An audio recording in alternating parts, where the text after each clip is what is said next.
Hello student, welcome back. आज हम बात करेंगे मोड्स ऑफ असेक्सुअल रिप्रोडक्शन, जिनके अंदर दो पार्ट समझने वाले हैं।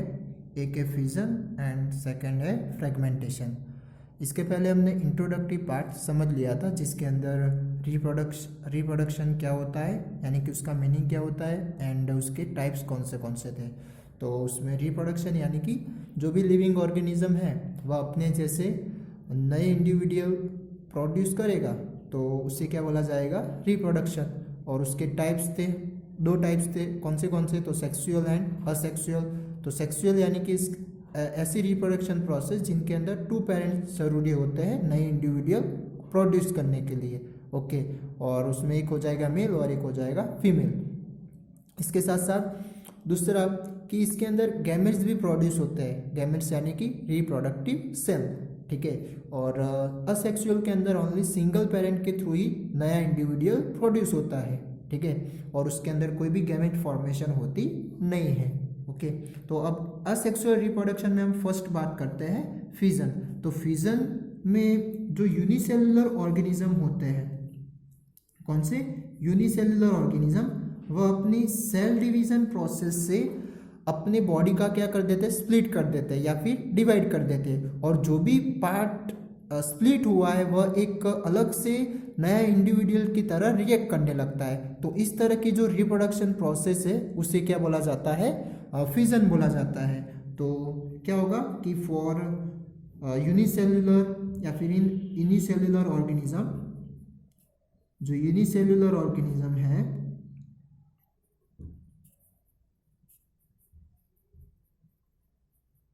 वह सेल डिवीजन प्रोसेस से, और हमें पता है कि सेल डिवीजन प्रोसेस में की वजह से क्या होता है, नए नए सेल प्रोड्यूस होते हैं। तो उनकी सेल डिवीजन प्रोसेस से क्या होगा कि वहां पर the creation of new individual, the creation to new individual.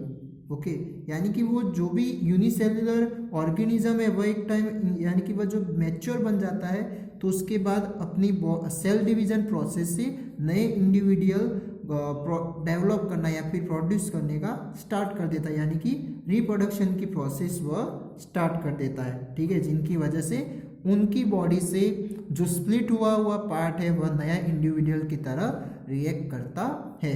और इनमें भी डिफरेंट तरह से फिजन प्रोसेस होती है। तो उसमें भी दो पार्ट हो जाएंगे। एक हो जाएगा बाइनरी फिजन और एंड सेकेंड हो जाएगा मल्टीपल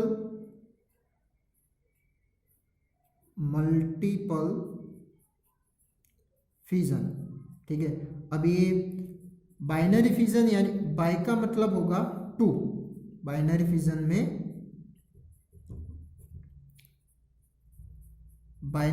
में बाई का मतलब होता है टू। ओके, तो अब ऐसा फिजन जिसके अंदर क्या होता हो कि स्प्लिट के वक्त जो भी लिविंग ऑर्गेनिज्म है, यानी कि यूनिसेलुलर जो ऑर्गेनिज्म है, उनके दो पार्ट बन जाए, तो उस तरह की जो फ्यूजन है उसे क्या बोला जाएगा, बाइनरी फ्यूजन।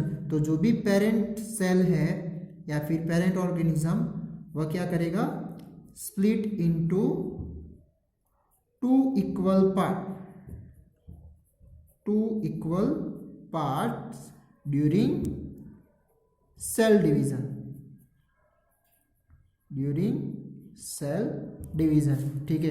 क्योंकि ये सेल डिवीजन में हमें पता है कि फर्स्ट ऑफ ऑल जो न्यूक्लियस होता है वह पहले डिवाइड होने का स्टार्ट होता है, ठीक है। क्योंकि न्यूक्लियस के अंदर जो क्रोमोसोम है, ओके, उनके थ्रू ही क्या होता है, सेल डिवीजन प्रोसेस स्टार्ट होती है। ओके, और जब ये न्यूक्लियस स्प्लिट हो जाएगा, दो पार्ट बन जाएंगे, उसके बाद टाइम आता है जो साइटोप्लाज्म है, वह साइटोप्लाज्म फिर धीरे धीरे स्प्लिट होने का स्टार्ट कर देगा, और उसके बाद जो पूरा नया दो इंडिविजुअल बन जाएंगे, ठीक है। तो इसके एक एग्जांपल ले, तो उसका एग्जांपल हम लेंगे अमीबा। तो जो अमीबा में रिप्रोडक्शन प्रोसेस होती है वह कौन सी होती है, तो बाइनरी फ्यूजन होती है, ठीक है। ये आप आगे स्टैंडर्ड में भी पढ़ के आए हैं, लोअर स्टैंडर्ड में, ठीक है। तो अब यहाँ पर इसकी फिगर भी ड्रॉ करने की आ सकती है। तो कैसे, उनकी पूरी प्रोसेस होती है। तो हमें पता है कि जो अमीबा होता है उसका कोई पर्टिकुलर शेप होता नहीं है, रेंडमली शेप होता है, ठीक है। तो ये एक हो गया अमीबा यानी कि पेरेंट अमीबा। ओके, तो जब वो मैच्योर हो जाएगा तो उस टाइम के बाद वो क्या होने लगेगा, अपनी रिप्रोडक्शन प्रोसेस स्टार्ट कर देगा। तो उस टाइम होगा क्या कि फर्स्ट ऑफ ऑल जो न्यूक्लियस है वह न्यूक्लियस डिवाइड होने का स्टार्ट कर देता है। सेल डिवीजन प्रोसेस यानी कि यहाँ पर रिप्रोडक्शन की प्रोसेस कहाँ से स्टार्ट होगी, तो जो न्यूक्लियस होते हैं वह न्यूक्लियस है वह स्प्लिट होने का स्टार्ट कर देंगे, ठीक है। तो उस टाइम से ये सेल डिवीजन प्रोसेस यानी कि रिप्रोडक्शन प्रोसेस स्टार्ट हो जाती है, ठीक है। तो धीरे धीरे एक न्यूक्लियस में से 2 न्यूक्लियस बनने का स्टार्ट कर देंगे। ओके, तो उसके बाद का जो स्टेप होगा वह क्या होगा, अब दोनों जो न्यूक्लियस स्प्लिट हो रहे थे वह फुल्ली स्प्लिट हो चुके होंगे, यानी कि या फिर इस तरह से भी हम दिखा सकते हैं। ओके, और उसके बाद फिर ये जो न्यूक्लियस है 4th स्टेप में हम दिखाएंगे कि जो न्यूक्लियस है वह अब फुल्ली डिवाइड हो चुके हैं, बट उसके बाद अब क्या क्या होगा, उनके अंदर का जो साइटोप्लाज्म है वह डिवाइड होने का स्टार्ट कर देगा, ठीक है। यानी कि 2 पार्ट में अलग होने का स्टार्ट कर देगा, कुछ इस तरह से। ओके, तो यहाँ पर हो जाएगा इन दोनों का सेपरेटली न्यूक्लियस, और ये जो साइटोप्लाज्म है वह साइटोप्लाज्म क्या हो रहा है, 4th स्टेप में डिवाइड हो रहा है, ठीक है। यहाँ पर क्या हो रहा है, न्यूक्लियस डिवीजन हो रहा है। ये क्या है, न्यूक्लियस डिवीजन। ये हो जाएगा पेरेंट अमीबा, ठीक है। अब इनमें से ये दोनों क्या हो जाएंगे, एक नए इंडिविजुअल की तरह रिएक्ट करने लगेंगे।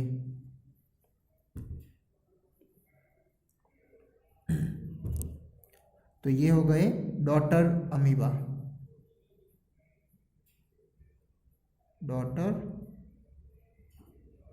अमीबा, या फिर डॉटर सेल उनके, ठीक है। तो ये जो बाइनरी फ्यूजन है तो एक आपको ये अमीबा के अंदर देखने को मिलेगा, और ये जो इनके अंदर जो रिप्रोडक्शन यानी कि इस तरह की डिवाइडिंग प्रोसेस है वह कोई भी प्लेन से एनी प्लेन पर हो सकती है। अब इसका मतलब कि ये इसके कोई भी पार्ट से ये अलग हो सकते हैं, डिवाइड हो सकते हैं। ऐसा नहीं कि कोई स्पेसिफिक पार्ट होगा जिनके थ्रू वह डिवाइड होते हो। ओके, तो ये कोई भी प्लेन कहीं से भी वह क्या हो सकते हैं, डिवाइड हो सकते हैं, यानी कि अलग हो सकते हैं, ठीक है। बट जो एक यूनिसेलुलर ऑर्गेनिज्म है जिसका नाम है लेशमानिया, ठीक है। तो ये जो लेशमानिया है वह एक डिसीज प्रोड्यूस करता है, यानी कि कौन से डिसीज के लिए जवाबदार है, तो काला अजार करके जो डिसीज है, ठीक है, उसका ये ऑर्गेनिज्म हो जाएगा, ठीक है। तो ये याद रखना कि जो लेशमानिया वो कौन से डिसीज के लिए नीडेड होता है, तो काला अजार जो डिसीज होता है वह इनके थ्रू होता है। ओके, तो अब इनमें भी ये बाइनरी फ्यूजन ही देखा जाता है। ओके, बट ये बाइनरी फ्यूजन है वह एक स्पेसिफिक प्लेस से होगा, ऐसा नहीं है कि ये अमीबा की तरह कहीं से भी या फिर एनी प्लेन पर से हो जाएगा। अब वो भी किस तरह से होता है वह भी देख लेते हैं। तो उनकी फिगर यानी कि वह स्ट्रक्चर, उसका बॉडी स्ट्रक्चर कुछ इस तरह का होता है लेशमानिया का।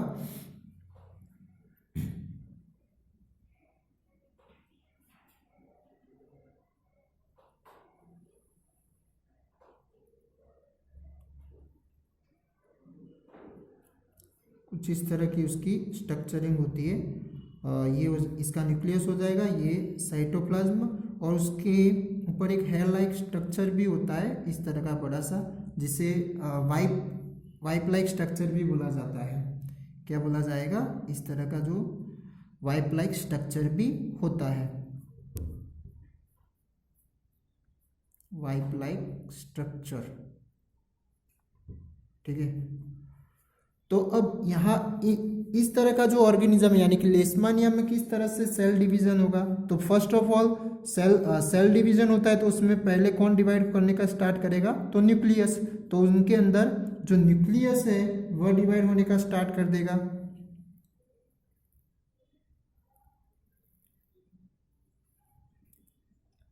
तो इस तरह से उनका न्यूक्लियस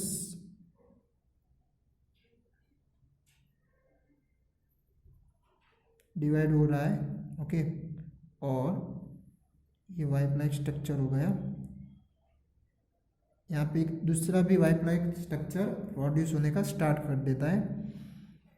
इसके बाद क्या होगा कि ये जो न्यूक्लियस जो डिवाइड हो रहा है वह फुल्ली क्या हो गया होगा, डिवाइड हो चुका होगा।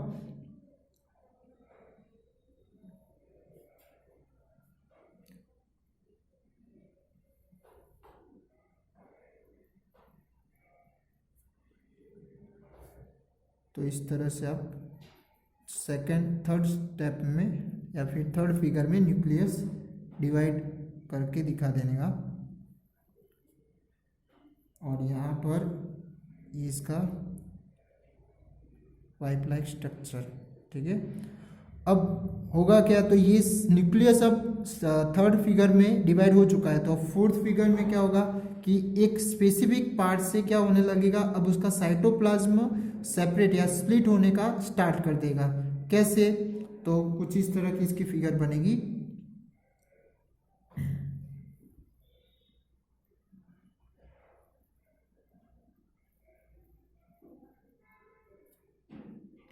तो यहाँ पर ये दो न्यूक्लियस हो जाएंगे और ये इसका वाइप लाइक स्ट्रक्चर, ठीक है। तो आप देख सकते हैं कि यहाँ पर एक स्पेसिफिक पार्ट से ही, यानी कि ये बॉटम से, आप उसकी ये बॉटम समझो, तो ये क्या हो गया, इसके ये एंड से साइटोप्लाज्म क्या हो रहा है, सेपरेट हो रहा है, डिवाइड हो रहा है। ओके, बट ये अमीबा में इस तरह का नहीं होता है। इसकी वजह से यहाँ पर आप यानी कि यहाँ पर लिखा है मैंने एनी प्लेन या फिर एनी पार्ट से वह डिवाइड होता है, ठीक है। बट ये जो लेशमानिया है वह एक पर्टिकुलर पार्ट से क्या होता है, साइटोप्लाज्म उनका डिवाइड होता है। और फिर ये क्या हो जाएगा, फुल्ली एक टाइम ऐसा आएगा फिर फुल्ली वह दोनों एक पेरेंट लेशमानिया में से दो डॉटर लेशमानिया बन जाएंगे। यानी कि लास्ट फिगर आप इस तरह से दिखा सकते हैं।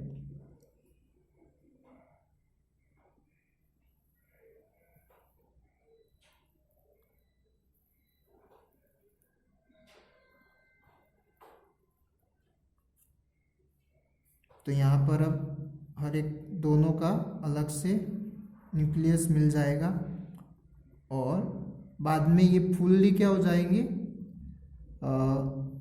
डॉटर लेशमानिया बन जाएगी, यानी कि नए इंडिविजुअल इनके बन जाएंगे, ठीक है। तो आपको लेशमानिया की इस तरह की फिगर ड्रॉ करने को आए तो ऐसे दिखा सकते हैं, ठीक है। और लेशमानिया किसके लिए होता है, यानी कि ये जो काला अजहर नाम का जो डिसीज है उनके लिए ये जवाबदार होता है, ठीक है। और इसमें वाइप लाइक स्ट्रक्चर होता है, यानी कि एक हेयर लाइक स्ट्रक्चर उनके सराउंडिंग इस तरह का एक एंड पर पाया जाता है। ओके, तो ये बात थी बाइनरी फ्यूजन के लिए। तो बाइनरी फ्यूजन में हमने बाइनरी फ्यूजन यानी कि ऐसी फ्यूजन जिनके अंदर टू जो भी यूनिसेल्युलर ऑर्गेनिज्म है वह टू इक्वल पार्ट में डिवाइड होगा, ओके, या फिर स्प्लिट होगा ड्यूरिंग सेल डिवीजन, ठीक है। और उनमें एक एग्जाम्पल आएगा अमीबा का और एक लिया हमने लेशमानिया, ठीक है। अब हम बात करते हैं मल्टीपल फ्यूजन के बारे में। तो मल्टीपल फ्यूजन यानी कि वहाँ पर दो पार्ट नहीं बट दो से ज़्यादा, यानी कि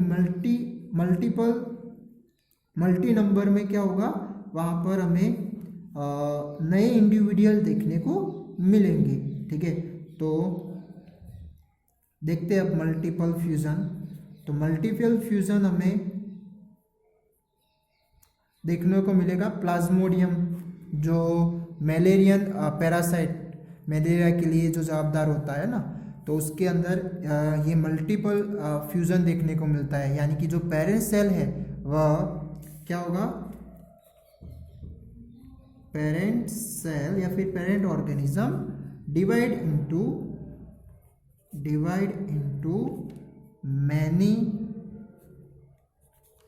many daughter cell, many daughter cell, ठीक है।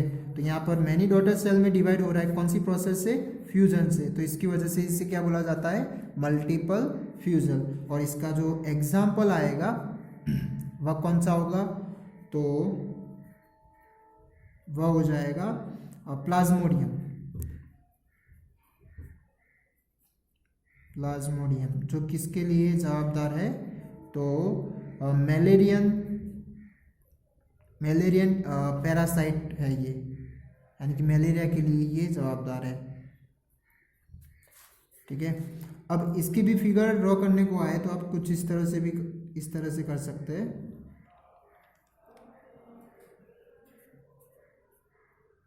अब इनके जो न्यूक्लियस होते हैं वह 2 पार्ट में नहीं बट बहुत ज़्यादा नंबर में डिवाइड हो गए होंगे, ठीक है। और उन हर एक न्यूक्लियस का क्या होता है, हर एक नया डॉटर प्लाज्मोडियम बन जाता है, यानी कि इनके अंदर ही इस तरह से ऐसे डॉटर प्लाज्मोडियम बन चुके होंगे, ठीक है। तो फिर तो यहाँ पर और इन्हें ही क्या बोला जाता है, मल्टी सेल्यूलर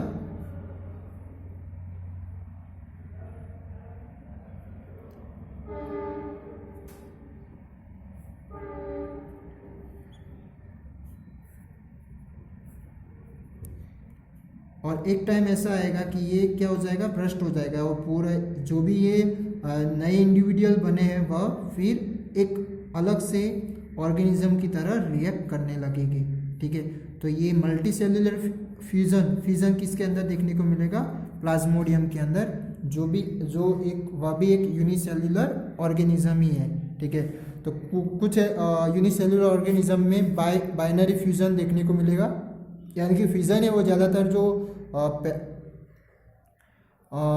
इस तरह के जो बैक्टीरियाज है, ठीक है, या फिर तो बैक्टीरियाज के अंदर ये देखने को मिलेगा, जो उसमें से प्लाज्मोडियम जो मलेरियम पैरासाइट, ओके, जो एक से यानी कि बहुत सारे मैनी डॉटर सेल में रिप्रोडक्शन करता है, और उसमें से एक बाइनरी फ्यूजन में क्या होगा, जो अमीबा है, लेशमानिया, वह उनके पेरेंट सेल में से नए 2 सेल बनेंगे, यानी कि डॉटर सेल बनेंगे, ठीक है। अब हम बात करते हैं फ्रेगमेंटेशन। तो फ्रेगमेंटेशन का मतलब क्या होगा,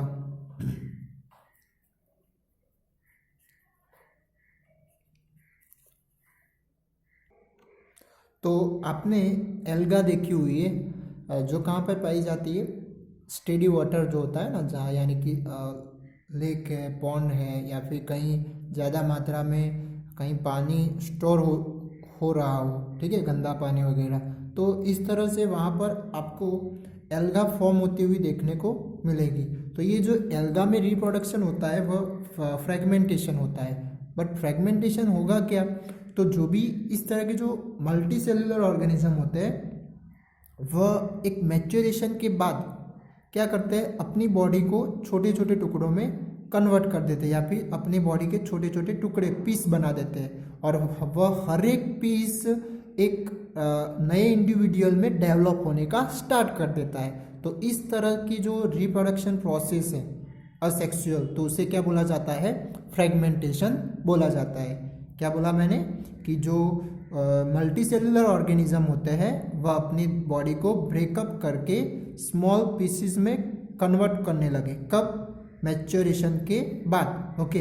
वह सारे पीस या फिर सारे टुकड़े क्या होने लगेंगे, न्यू इंडिविजुअल में डेवलप होने लगेंगे। तो उस तरह के असेक्सुअल रिप्रोडक्शन को क्या बोला जाता है, फ्रेगमेंटेशन, ठीक है।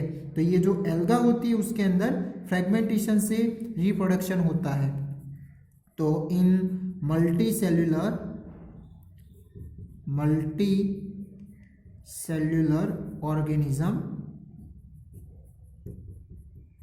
organisms simply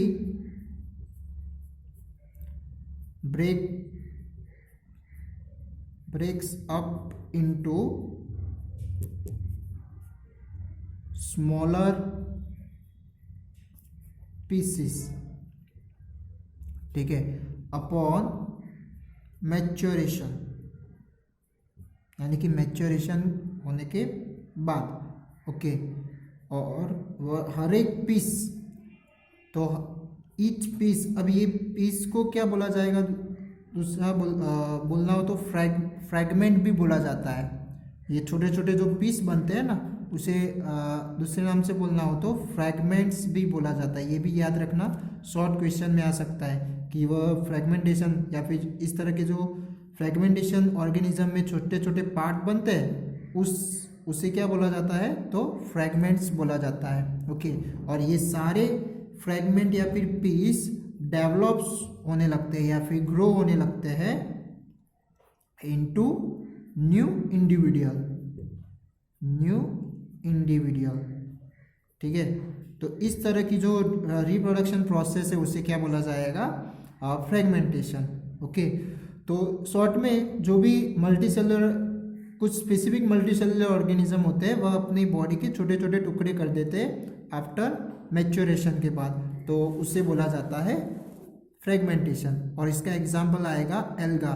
तो एल्गा एक आपको पॉन्ड वगैरह, लेक वगैरह में जो green like fibrous like structure देखने को मिलता है उसे क्या बोलते हैं, एल्गा बोलते हैं। और उसके अंदर ग्रीन कलर किसकी वजह से होता है, तो क्लोरोफिल कंटेंट प्रेजेंट है इसकी वजह से। और इसका साइंटिफिक नेम के बारे में बात करें तो दूसरा नेम हो जाएगा स्पायरोगायरा, तो उसे स्पायरोगायरा भी बोला जाता है। तो ये भी याद रखना, क्या बोला जाएगा, स्पायरोगायरा। तो इसकी जो स्ट्रक्चर है वो कुछ इस तरह की होगी। तो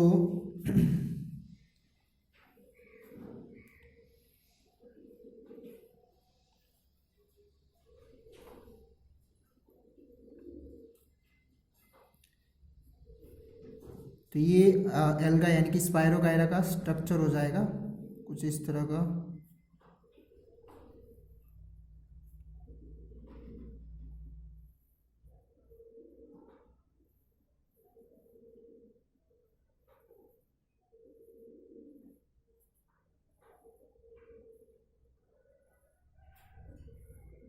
ऐसे, ठीक है।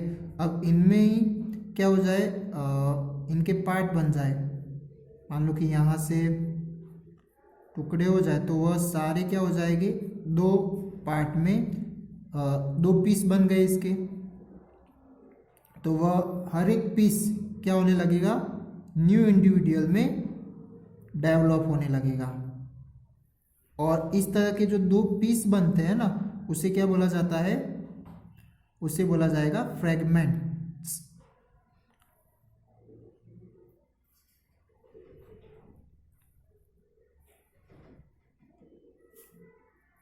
तो आप इस तरह से फिगर उसकी ड्रॉ कर सकते हैं। मान लो कि 2 मार्क्स में क्वेश्चन आए तो उसके स्पायरोगायरा फ्रैगमेंटेशन का क्वेश्चन आ जाए तो इस तरह से आप उसकी डिफाइन वगैरह एग्जाम्पल और फिगर के साथ लिख सकते हैं।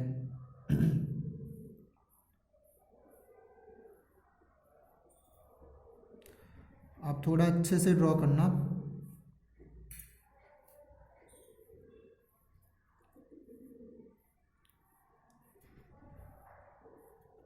ओके, तो ये सारे जो पीस हुए वह एक नए इंडिविजुअल की तरह रिएक्ट करने लगेंगे, यानी कि डेवलप होने के बाद। ऐसा नहीं कि ये बन गया तो ये नया इंडिविजुअल बन गया, बट ये क्या होता है, एक टाइम के बाद वह डेवलप हो जाता है और डेवलप होने के बाद नए इंडिविजुअल की तरह रिएक्ट करने लगता है। तो इस तरह के जो पीसीज हुए उसे क्या बोला जाएगा, फ्रैगमेंट्स बोला जाता है, ठीक है। तो ये फ्रैगमेंटेशन कुछ मल्टीसेलुलर ऑर्गेनिज्म में देखा जाता है, हर एक मल्टीसेलुलर ऑर्गेनिज्म में देखा जाता नहीं है। वरना ह्यूमन में भी क्या होता, तो जो ह्यूमन भी एक मल्टीसेलुलर ऑर्गेनिज्म है, जो इस तरह से, यानी कि मेरी जो उंगली कट जाए तो मेरी एक उंगली में से ही एक आपके नए कौशिक बन सकते हैं, बट ऐसा होता नहीं है। तो इसका रीज़न क्या है, तो इसका रीज़न है कि इस तरह की जो मल्टीसेलुलर ऑर्गेनिज्म है वह किनके बने हुए हैं, तो उनके बेस में होते हैं सेल होते हैं, यानी कि एक स्पेशलाइज्ड सेल से, ध्यान से सुनना, स्पेशलाइज्ड सेल से क्या बनता है, यानी कि सेल कंबाइन होकर क्या बनाते हैं, टिश्यू बनाते हैं। वह आपको पता है, ठीक है। यानी कि एक स्पेसिफिक सेल कंबाइन होकर एक स्पेसिफिक फंक्शन परफॉर्म करने लगते हैं और उस ग्रुप ऑफ सेल को क्या बोला जाता है, टिश्यू बोला जाता है। और टिश्यू कंबाइन होकर क्या बनाते हैं, ऑर्गन बनाते हैं, ठीक है। फिर ऑर्गन कंबाइन होकर क्या बना देंगे, तो ऑर्गन सिस्टम बनाते हैं और ये ऑर्गन सिस्टम कंबाइन होकर पूरी लिविंग बॉडी बना देते हैं, ठीक है। तो अब हमारी इस तरह के जो मल्टी सेलुलर ऑर्गेनिज्म होते हैं उनके अंदर हर एक पार्ट पर एक स्पेसिफिक सेल प्रोवाइड होता है और उनका एक पर्टिकुलर फंक्शन होता है, ठीक है। तो इनकी वजह से अब इनमें भी जो रिप्रोडक्शन का जो प्रोसेस है वह भी एक पर्टिकुलर सेल के थ्रू ही होगा। ऐसा नहीं कि हर एक सेल वह सारे रिप्रोडक्शन प्रोसेस कर ले, ओके। ऐसा होता तो क्या होता, हम ह्यूमन में भी इस तरह से कोई पार्ट टूट जाए या फिर उसका पीस हो जाए तो क्या हो जाता, वहाँ से नए ऑर्गेनिज्म बन जाता। बट ऐसा होता नहीं है। पूरी ह्यूमन में बात करें तो पूरी रिप्रोडक्टिव सिस्टम होती है, मेल के अंदर भी होती है एंड फीमेल के अंदर भी होती है। तो इस तरह के जो भी मल्टी सेलुलर जो ऑर्गेनिज्म है मोस्ट ऑफली, तो उनके अंदर क्या होता है, पूरी एक रिप्रोडक्टिव सिस्टम होती है या फिर रिप्रोडक्टिव सेल होते हैं जिनके थ्रू ही क्या होता है, नए इंडिविजुअल ग्रो होंगे, ओके। तो ये जो फ्रेगमेंटेशन है वह मल्टी सेलुलर के अंदर पाया जाएगा, बट कुछ उनके ऑर्गेनिज्म ही होंगे, हर एक मल्टी सेलुलर के अंदर पाया जाता नहीं है, ठीक है। तो आपको ये साइंटिफिक रीजन है तो भी आप ये लिख सकते हैं कि भाई इस तरह की जो हर एक multi cellular organism, most ऑफली multi cellular organism एक स्पेशलाइज्ड सेल के बने हुए जिनकी वजह से एक पर्टिकुलर फंक्शन परफॉर्म होता है, ओके। और वह किनके बने हुए, उनके थ्रू टिश्यू बनता है, टिश्यू से कंबाइन होकर ऑर्गन बनता है, ऑर्गन कंबाइन होकर पूरी ऑर्गेनिक सिस्टम बनाते हैं और उन ऑर्गेनिक सिस्टम से एक पूरी मल्टी सेलुलर बॉडी बनती है, ओके। तो मल्टी सेलुलर बॉडी के अंदर हर एक पार्ट पर हर एक फंक्शन परफॉर्म करने के लिए specific cell group of cell होता है जिनके थ्रू वह फंक्शन प्रोवाइड होता है। जैसे कि मसल सेल है तो मसल सेल की वजह से कॉन्ट्रैक्ट और रिलैक्सेशन होता है, ठीक है। तो जहाँ पे भी आपको मूवमेंट करने का काम आएगा बॉडी में तो वहाँ पर ये मसल सेल होते हैं, ठीक है। इसी तरह नर्व सेल है तो वह ब्रेन से लेकर जो भी ये इलेक्ट्रिकल इम्पल्स है, ओके, कुछ तरह के जो सेंस है वह आपको महसूस करवाने के लिए ये पूरी नर्व सिस्टम होती है, तो उसके लिए पूरा नर्व सेल होता है, ओके। तो इस तरह के different cell different function provide करने के लिए मल्टी सेलुलर के अंदर होते हैं, जिनकी वजह से जो रिप्रोडक्टिव सिस्टम है तो उनके अंदर भी रिप्रोडक्टिव सेल के थ्रू ही नए इंडिविजुअल बन सकते हैं, ओके। तो इसकी वजह से हर एक मल्टी सेलुलर ऑर्गेनिज्म में इस तरह की फ्रेगमेंटेशन होगी नहीं, ओके। कुछ मल्टी सेलुलर के अंदर ही आपको ये पाया जाएगा फ्रेगमेंटेशन, और उसका एक एग्जांपल आप लिख सकते हैं स्पाइरोगायरा, यानी कि जो एल्गा होती है वह, ठीक है। तो आज हमने यहाँ पर बात की दो asexual reproduction, fission and fragmentation. तो फिजन यानी कि जो यूनिसेलुलर ऑर्गेनिज्म होते हैं वह अपनी बॉडी को स्प्लिट कर देगी या फिर डिवाइड कर देते हैं, ओके। वह दो पार्ट में भी डिवाइड कर सकते हैं या फिर दो से ज़्यादा यानी कि मल्टीपल पार्ट में भी डिवाइड कर सकते हैं, ठीक है। तो इनकी वजह से फिर उनमें भी दो टाइप हो गए, binary fusion and multiple fusion. तो बाइनरी फ्यूजन यानी कि वह दो इक्वल पार्ट में डिवाइड करेंगे तो ड्यूरिंग सेल डिवीजन, तो उसे क्या बोला जाएगा, बाइनरी फ्यूजन, ठीक है। और उसका एक एग्जांपल आ जाएगा अमीबा का, ओके। और अमीबा में जो होता है वह एनी प्लेन एनी पार्ट से वह हो जाएगा, यानी कि इसमें तो कोई पार्ट नहीं बट एनी साइड से उसका सेल डिवीजन हो जाता है। बट कब होगा, फर्स्ट ऑफ ऑल न्यूक्लियस पहले डिवीजन होने का स्टार्ट करेगा, बाद में साइटोप्लाज्म का डिवीजन होने का स्टार्ट होगा और बाद में फिर बनेगा डॉटर अमीबा, ठीक है। यानी कि डॉटर अमीबा दो प्रोसेस के बाद बनेगा, न्यूक्लियस पहले डिवाइड होगा, बाद में साइटोप्लाज्म डिवाइड होने का स्टार्ट करता है। और इसी तरह जो लेशमानिया है तो उसका इस अमीबा के अकॉर्डिंग उसका जो स्ट्रक्चर है, बॉडी स्ट्रक्चर, वो थोड़ा डिफिकल्ट है, कॉम्प्लेक्स है। क्यों? क्योंकि इनमें वाइप लाइक स्ट्रक्चर देखने को मिलता है, ओके। तो अब इस तरह के कुछ ये भी एक यूनिसेलुलर ऑर्गेनिज्म ही है बट इनमें इस तरह की थोड़ी कॉम्प्लेक्स स्ट्रक्चर देखने की वजह से इनमें जो सेल डिवीजन होता है वह एक पर्टिकुलर प्लेस से ही होगा, उनके बॉडी के पर्टिकुलर प्लेस से ही होगा। ठीक है, तो यहाँ पर जब सेल न्यूक्लियस डिवीजन होता है उसके बाद साइटोप्लाज्म जो डिवाइड होने का स्टार्ट करेगा वह यहाँ एक जो वाइप लाइक स्ट्रक्चर है उसके ऑपोजिट पार्ट से वह क्या करेगा, साइटोप्लाज्म डिवाइड होने का स्टार्ट करता है। ठीक है, और काला अजर डिजीज के लिए ये जवाबदार होता है। ठीक है, तो इसमें एक पर्टिकुलर पार्ट से ही देखने को मिलेगा। और इसके साथ साथ मल्टीसेलुलर और मल्टीपल फ्यूजन किसे बोला जाएगा, तो मैनी डॉटर सेल या फिर मैनी सेल डिवाइड हो रहे हो एक ही सेल में से, तो उसे क्या बोला जाएगा, मल्टीपल फ्यूजन। ठीक है, और उसका एग्जांपल आ जाएगा प्लाज्मोडियम। तो ये हो जाएगी प्लाज्मोडियम की फिगर। एंड वह किसके लिए जवाबदार होते हैं, तो मलेरिया के लिए जवाबदार होते हैं। और एक मलेरियन पैरासाइट है, वह पैरासाइट यानी कि जो फूड के लिए दूसरों के ऊपर डिपेंडेंट हो। ठीक है, यानी कि ये जो अमीबा वगैरह है, तो ये अमीबा है तो ये एक प्रोटोजोआ हो जाएगी। यानी कि जो ये फ्यूजन जो देखने को मिलती है ना, वह इस तरह के यूनिसेल्युलर जो ऑर्गेनिज्म है, वह चाहे बैक्टीरिया हो, प्रोटोजोआ हो, तो प्रोटोजोआ में अमीबा है, पैरामीशियम है, वह सब प्रोटोजोआ के एग्जाम्पल हो जाएंगे। ठीक है, और लास्ट में हमने देखा फ्रेगमेंटेशन। तो फ्रेगमेंटेशन यानी कि जो मल्टीसेलुलर ऑर्गेनिज्म, कुछ मल्टीसेलुलर ऑर्गेनिज्म जो अपने बॉडी को ब्रेक करके स्मॉल पीस में कन्वर्ट करते हैं आफ्टर मैच्योरेशन। ओके, और वह हर एक पीस या फिर फ्रेगमेंट्स डेवलप होता है इनटू न्यू इंडिविजुअल। तो इस तरह की असेक्सुअल रिप्रोडक्शन को क्या बोला जाएगा, फ्रेगमेंटेशन बोला जाता है। और इसका एग्जांपल आएगा स्पाइरोगायरा। ठीक है, और इसके साथ साथ लास्ट में हमने देखा कि क्यों मल्टीसेलुलर ऑर्गेनिज्म, हर एक मल्टीसेलुलर ऑर्गेनिज्म फ्रेगमेंटेशन कर सकता नहीं है। ठीक है, तो थैंक यू।